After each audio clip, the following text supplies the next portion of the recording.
Bueno, nuevamente le damos las gracias al Padre por permitirnos nuevamente estudiar. Nosotros estamos estudiando un tema que tiene que ver con identidad, porque muchas veces nosotros, para recordar, a veces no sabemos ni cómo llamarnos cuando alguien nos pregunte y nos hagan algún tipo de pregunta, ¿no? Eh, no sabemos contestar si somos cristianos o aquí allá, entonces tenemos como esa falta de la identidad. Entonces, el punto aquí es definir qué nuestra identidad o qué define nuestra identidad es el tema que estamos hablando. La semana pasada ya llevamos dos, este es el tercero, y la semana pasada estuvimos hablando sobre el hebreo, la palabra hebrea, que se nombró así a Abraham. Celebró el hebreo porque no solamente porque venía de descendencia de los Heber, sino porque prácticamente pues eh, también es el que pasó al otro lado. Y bueno, importante que nosotros definamos esa palabra y prácticamente eh, esa palabra la relacionábamos con lo espiritual, y era el pasar de un estado a otro. El hebreo como tal, Abraham, eh, recibió un llamado del Padre, y el llamado fue bien preciso y era a dejar todo, su parentela, su familia, su tierra, todo.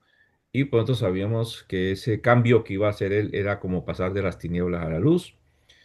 Él comenzó con el monoteísmo, comenzó él a hablar sobre un solo Dios, porque él venía de toda esta influencia de idolatría de sus ancestros, su padre, idólatra, vendedor de ídolos, ¿no?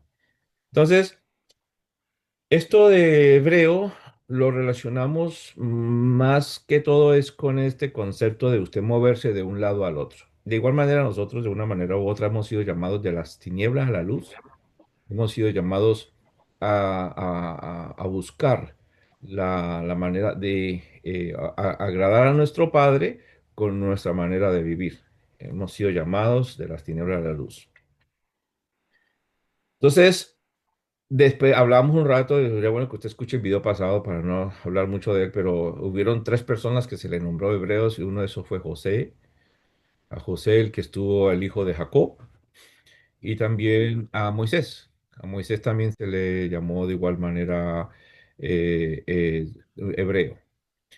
Y hablábamos de la importancia de cuando ellos entraron a Egipto, se le habló que entraron la familia de Israel. Pero en Egipto, cuando los mandó a llamar Yahweh y que salieran, se le mandó a decir al faraón el Dios de los hebreos, ¿no? Y hablábamos de que es que estaban ellos, ya se habían metido mucho en la idolatría y estaban pues bastante mal en ese sentido espiritual, y el padre era como llamándolos a salir de la idolatría. Bueno, si nosotros continuamos con este pensamiento, hoy quiero hablar sobre israelita. ¿Qué es un israelita entonces? Entonces, nos toca llevar la continuidad. La continuidad basada en que después de que Abraham sale de Ur de los Caldeos, llega a Harán, su papá muere y él continúa hacia adelante. Ahora encontramos que Abraham, como hablándolo así pues rápidamente, tiene un hijo llamado Isaac, después tiene otro hijo llamado Jacob. Entonces Abraham sale en obediencia al padre. El padre le da promesa, le cambia el nombre de Abraham a Abraham y le da promesa de descendencia y de tierra. Súper importante que vayamos conectando esto. Entonces, después que éste sale y es obediente a la instrucción de caminar por un lugar donde él no había caminado, de salir a un lugar donde él no había ido, solamente iba con una promesa, pues basada en un pacto que ya había hecho con Abraham. Si se acuerdan, el pacto lo hizo ahí en Génesis 15 con el pacto de las mitades.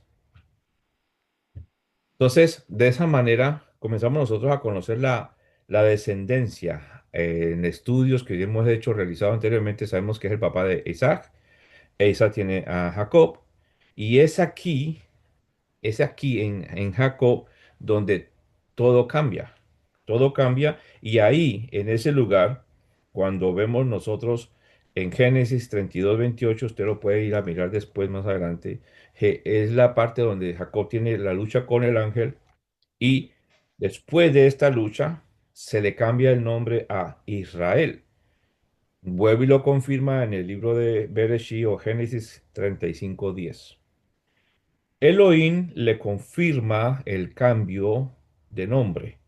El cambio de nombre prácticamente ocurrió cuando él regresaba de Padan Aram. Él regresaba ya a tener el encuentro con su hermano.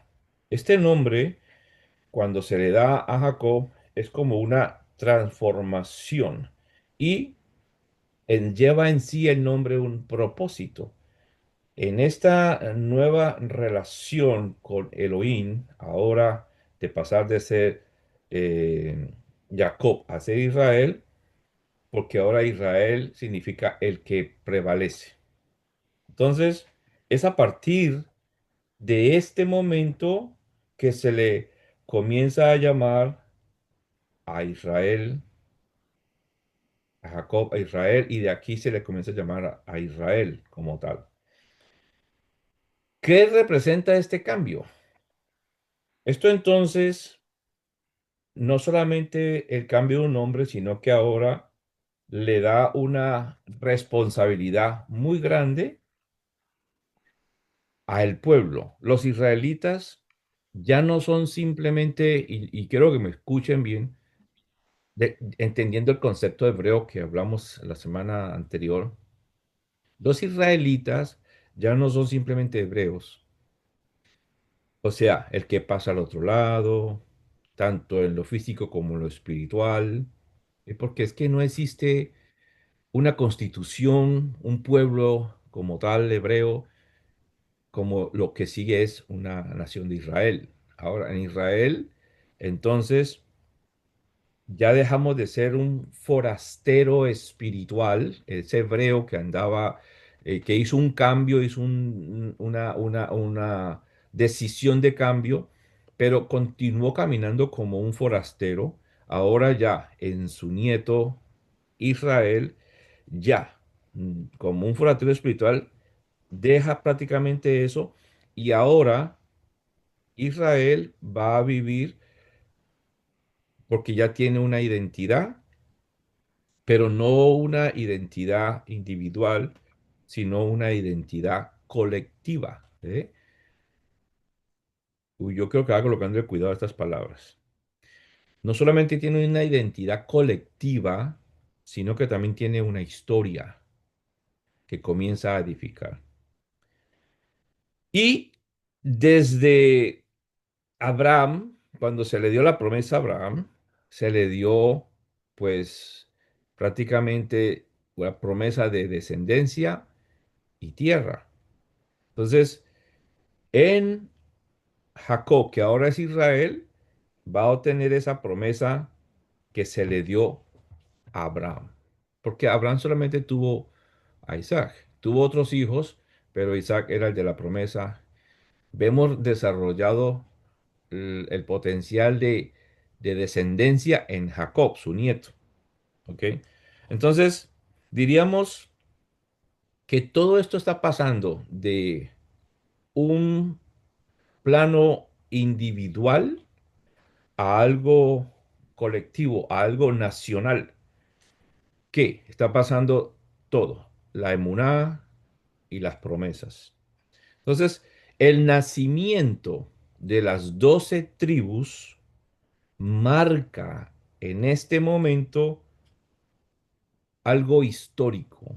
Ahora ya hay una estructura, ya hay una organización y ya hay un propósito visible para la humanidad.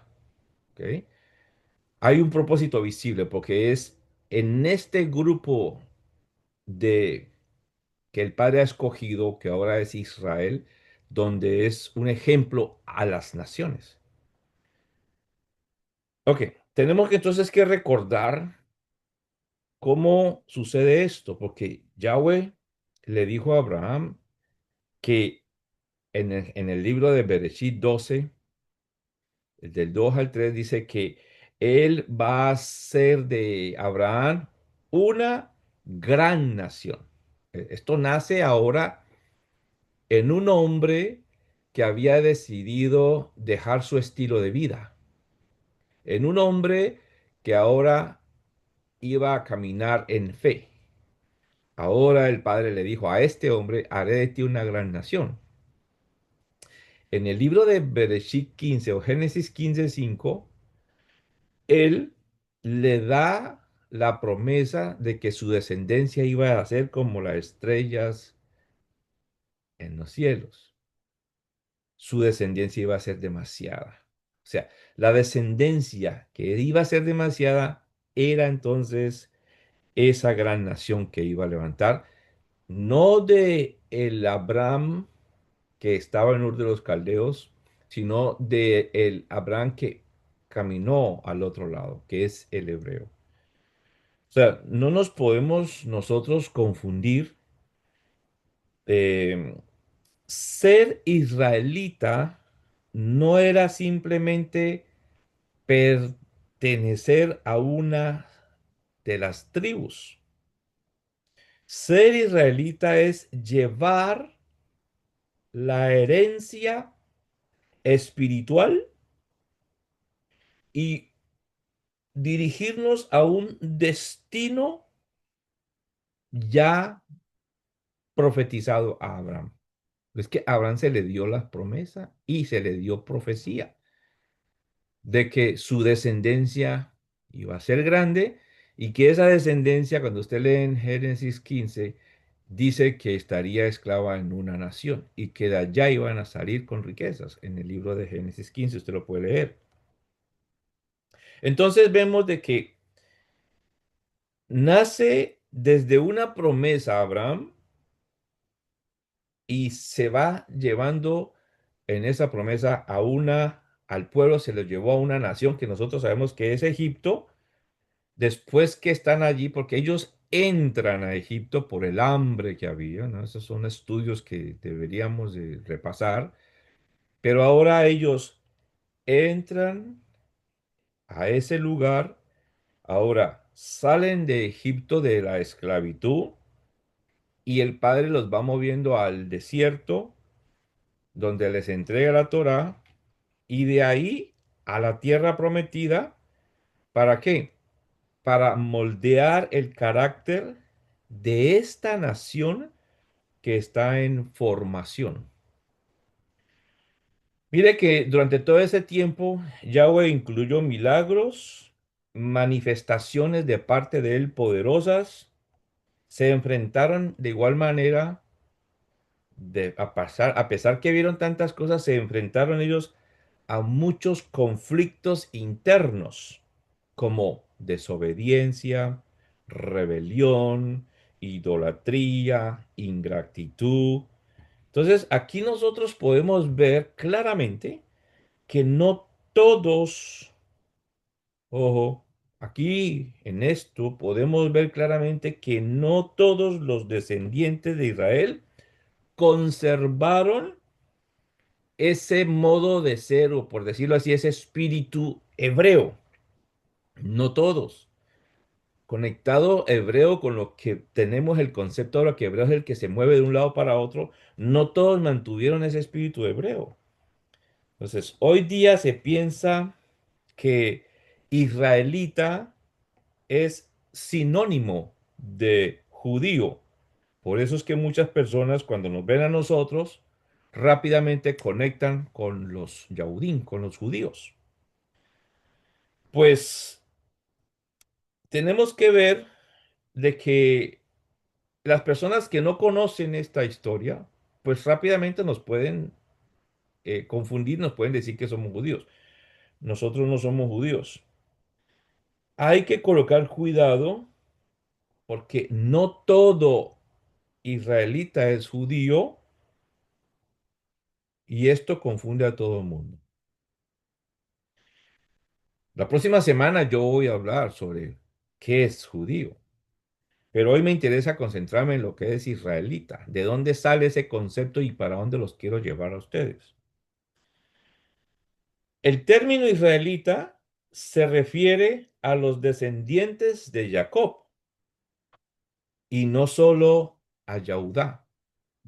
El reino, así para hablarlo por encima, el reino de Israel en su historia se dividió en ese lugar de Siquén,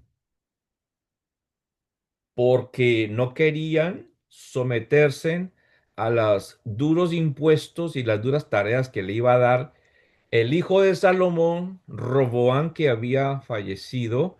Roboán tomó consejo de los jóvenes y les iba a dar más impuestos para poder sostener y mantener el templo que Salomón había levantado. Estas personas se reunieron ahí en Siquén y querían eh, seguir bajo el reinado de Roboam, pero que les quitara un poco los impuestos, pero no quiso así. Roboam no se dirigió por los consejos de los ancianos, sino de los jóvenes. Eso llevó a un gran problema donde entonces el reino de Israel sufre una división. Ellos mandan a traer a Jeroboam de Egipto. Jeroboam, quien era el que trabajaba con Salomón, que se había huido a Egipto porque ya había recibido Salomón la información de que el padre le iba a dar 10 eh, 10 tribus a Jeroboam. Entonces, esto se lo digo así a vuelo de pájaro, como uno dice, porque es necesario que lo estudiemos. Entonces, ahí en Siquén, por esa situación, se divide el reino del norte y el reino del sur. Y es importante que conozcamos esta historia. Comenzó entonces en ese momento en que se dividen el reino de Israel, se divide el reino del norte y el reino del sur. El reino del norte también toma como nombre reino, la casa de Efraín, la casa de Jacob, la casa de José, y también se llama como la casa de Israel. Se le llama al reino del norte. Entonces, el reino del sur viene y establece en la parte sur donde está Jerusalén, y ahí ya está lo que con ellos está Judá, Benjamín y parte de Leví. Esa división del reino, ahí en esa división inicia muchos conflictos, acontecimientos de estos dos reinos y comienzan a haber muchos problemas entre el reino del norte y el reino del sur. Eso lo podemos leer por toda la palabra del Eterno. Entonces, es bueno decir y es bueno conocer esta información y es de vital importancia porque esta información la desconoce nuestros hermanos cristianos. Esta información no la tienen. Es más, cuando yo era cristiano, yo no conocía nada de estas cosas. No me habían enseñado esto. Entonces, esta revelación, para mí fue una revelación, una iluminación de esos textos.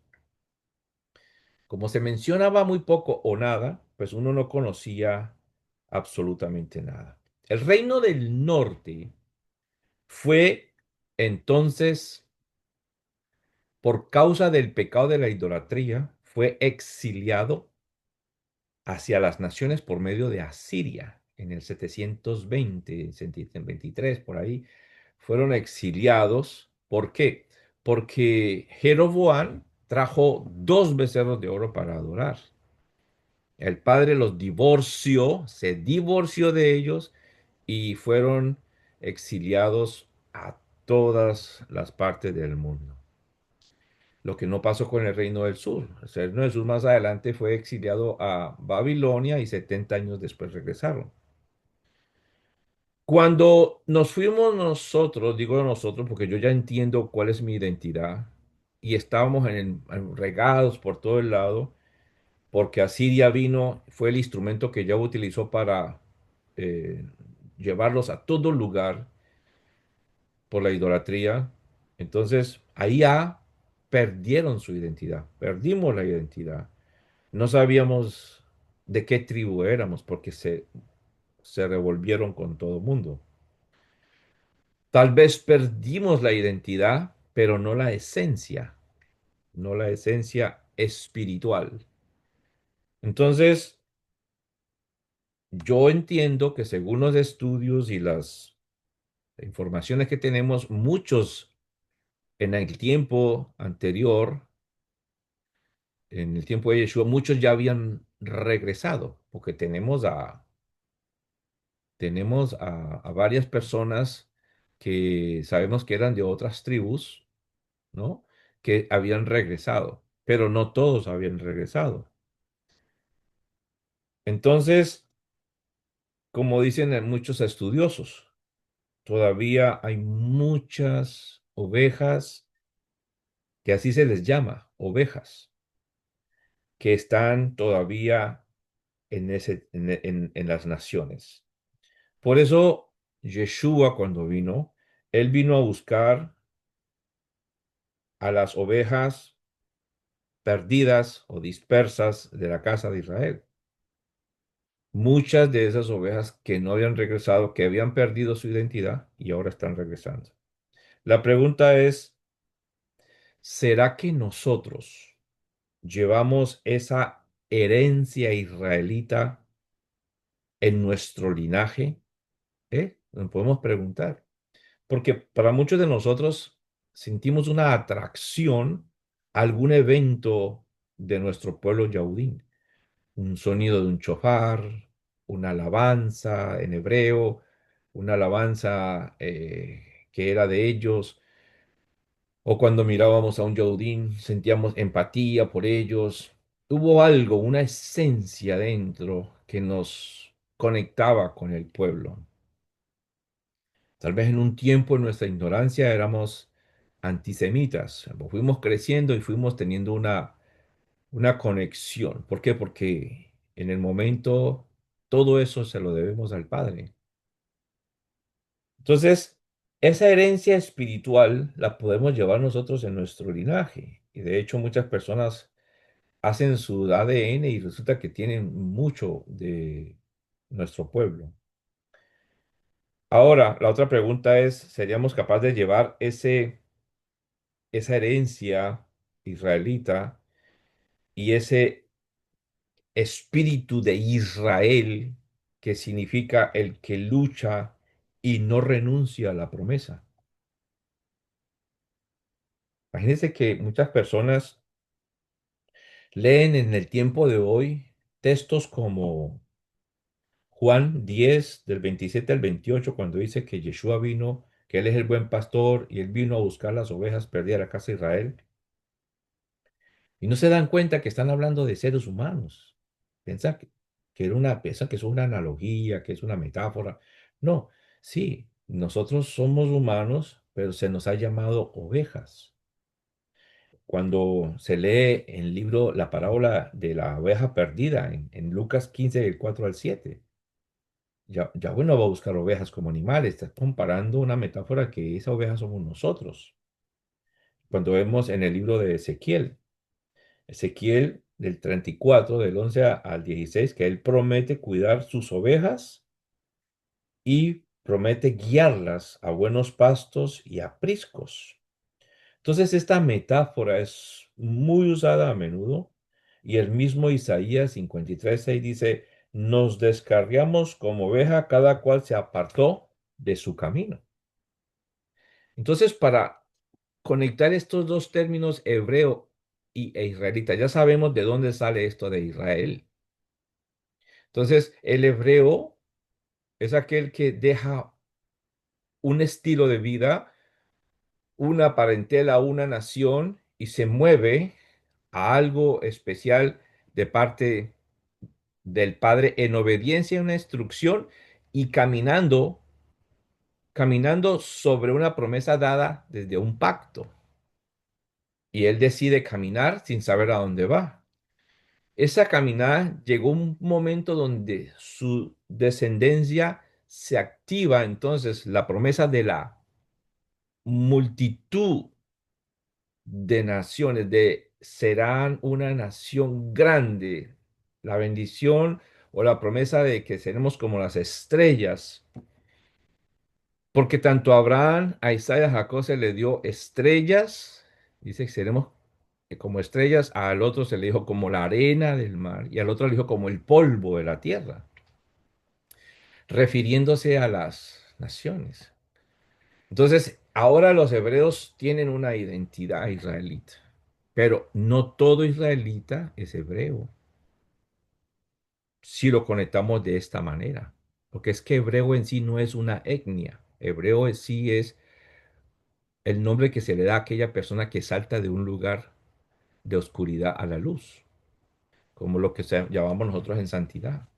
Pero ahora este descendencia, el nieto, ya marca ahí un punto muy importante sobre la multitud de naciones. Y es ahí en uno de estos 12 hijos, que es en José, donde se da esta bendición de multitud de naciones, de Melo Hagoín. Porque José tuvo dos hijos, Efraín y Manasés. Pero el punto aquí es que nosotros entendamos que nosotros somos esas ovejas que fuimos dispersas, ahora estamos regresando para poder nosotros mantenernos bien. Entonces, los israelitas que hemos descubierto nuestra identidad, necesitamos mantenernos hebreo-israelitas, porque hay muchos israelitas o israelitas que no son hebreos, que todavía no han descubierto verdaderamente el propósito que el Padre quiere, no solamente decir que son, no es que usted haya nacido en ese lugar, es que esta es una herencia que hemos recibido de nuestros padres. Estamos regresando, descubriendo nuestra identidad y necesariamente necesitamos ser hebreos israelitas. Ahora, los israelitas, como tal, no son judíos todos. Los judíos son israelitas, pero no todos los israelitas de las tribus son judíos. Como le digo, eso lo vamos a hablar la próxima semana, pero lo importante que yo quiero que usted entienda hoy, en esta pequeña explicación, la palabra israelita, ¿de dónde sale? Y que no todo israelita es hebreo, conectándolo como una persona que ha dejado un estilo de vida y se mueve. Entonces el llamado de nosotros es a entender que el Padre anda buscando no darnos una identidad como una entidad, como que sea parte de un pueblo, sino que tenemos que ser parte y vivir como el Padre nos ha llamado a hacer. El Padre nos ha llamado a salir de las tinieblas a la luz, a hacer un cambio. Y haciendo ese cambio, ya dejamos de ser esos hebreos forasteros y nos vamos a ubicar como israelita, un hebreo israelita, que tenemos una identidad, que estamos recuperando esa identidad como hebreo israelita, no dada por un ADN. Y si esta persona se hace el chequeo del ADN y resulta que es un judío, pues amén, gloria a Dios.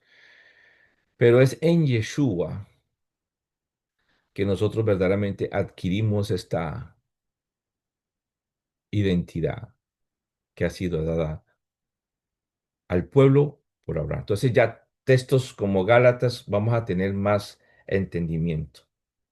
Yo quiero dejarlo hasta aquí para ir llevando el concepto poco a poco y atender algunas preguntas. Y la otra semana vamos a hablar de lo que es un judío, un yahudín. ¿De dónde sale la palabra judío? ¿A qué se refiere el judío? ¿Por qué nos confunden a muchos de nosotros como judíos si no somos judíos? A no ser que ya lo sepamos por medio del ADN, que sí somos judíos. para después seguirnos moviendo hacia adelante y entender el propósito del plan del Padre para todos nosotros, en poder entender esos textos del libro de Gálatas, que son a veces muy mal entendidos. Entonces voy a dejarlo hasta acá para responder algunas preguntas. Saludos, bendiciones a todos. Pues comparta esta información para aquellas personas que todavía desconocen un poco sobre su identidad. Shalom, shalom.